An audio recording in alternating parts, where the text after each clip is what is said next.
You know, every time you talk to someone, you're actually having two conversations. There's the one with words, sure, but then there's this whole other silent one happening right beneath the surface.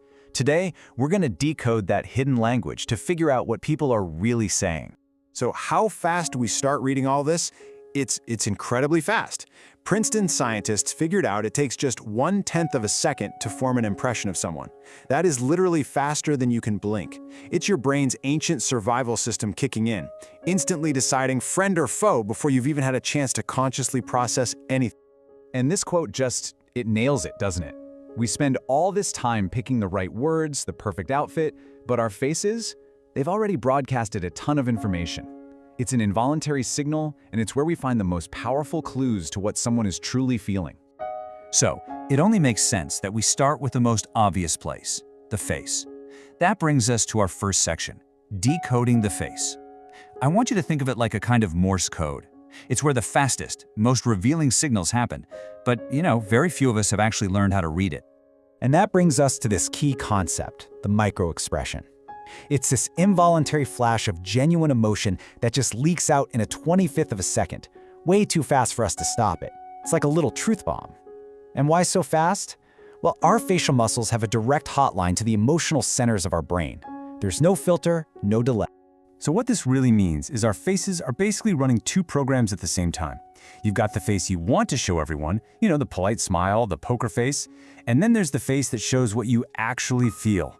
Microexpressions are like the little glitch in the system that lets us peek at that hidden second program. And here's the really cool part. Reading these signals isn't some superpower. It's a skill you can learn. Just look at this chart. An untrained person, they'll spot a lie with about 54% accuracy. I mean, that's barely better than a coin flip. But with some training, that accuracy can jump to over 80%. You go from just guessing to actually knowing. Okay, now let's zoom in on the eyes. And forget that old myth that liars always look away. Instead, you want to watch for signals like these. First up, pupils. They can expand when we see something we like or are really interested in. Next, the blink rate. While someone is telling a lie, their brain is working overtime, so their blinking actually slows way down. But then, right after the lie is told, the blink rate often just explodes. It's a huge sign of relief. But hey, the face is only part of the story. So let's move on down from the head. Because while we're so busy managing our facial expression, the rest of our body is often telling a completely different and way more honest story. The parts we pay the least attention to, those are usually the most truthful. So that leads to a really fascinating question. Of all the signals we send out, which single part of the body is considered the most honest? Go on, take a second to think about it. The answer? Your feet. Surprising, right? Well, here's why. It's a deep-seated survival instinct. For millions of years, our feet were what got us towards safety and away from danger. And that instinct, it's still there. So today, when someone feels uncomfortable or really wants to leave a conversation, their feet will often physically point toward an exit. It's a subconscious tell that's sometimes called the limbic foot dance. Now, it's not just about how our bodies move, but also about the space they take up. I want you to think of it like this. We all walk around inside these invisible bubbles of personal space, and the study of these bubbles is called proxemics. How we manage them, who we let in and who we keep out, that says a lot about our comfort, our relationships, and our intentions. An anthropologist named Edward Hall actually mapped these bubbles into 4 clear zones.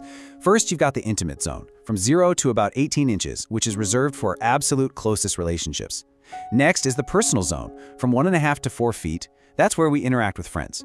Then there's the social zone, from 4 to 12 feet for acquaintances. And finally, anything beyond 12 feet is the public zone. When someone crosses into one of those zones uninvited, it can trigger immediate discomfort.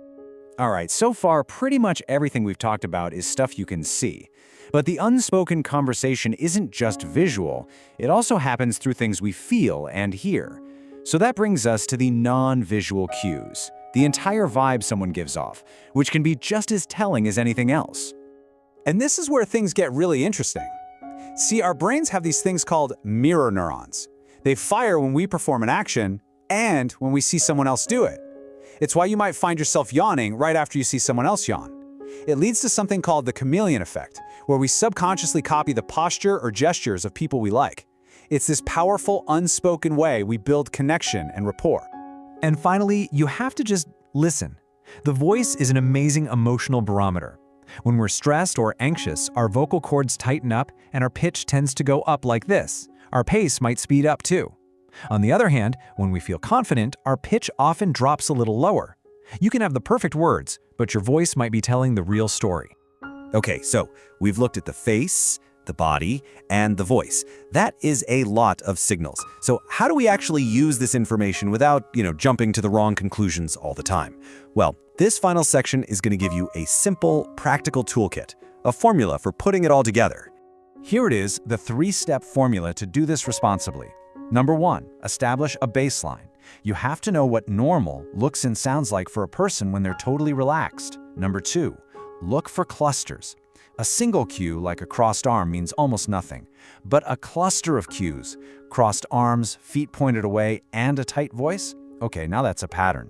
And finally, number 3, always consider the context. Maybe they're crossing their arms because the room is freezing. Context is everything. And this quote right here is a key reason why that formula is so important. An honest person often looks nervous because they're terrified you won't believe them. A practiced liar, on the other hand, is focused on acting normal, and that's exactly why context and clusters are so crucial. And that leads us to the most important point of all of this. The goal here isn't to become some kind of human lie detector, or to play detective in your daily life. Honestly, that's a pretty shallow way to use this knowledge. The real value here is so much deeper. It's about understanding what makes people comfortable or anxious. It's about recognizing genuine interest when you see it. Ultimately, it's a tool for empathy. When you can read the unspoken conversation, you can build connection instead of suspicion. So use it to see the world a little more clearly and to connect with people a little bit better. Thanks for tuning in.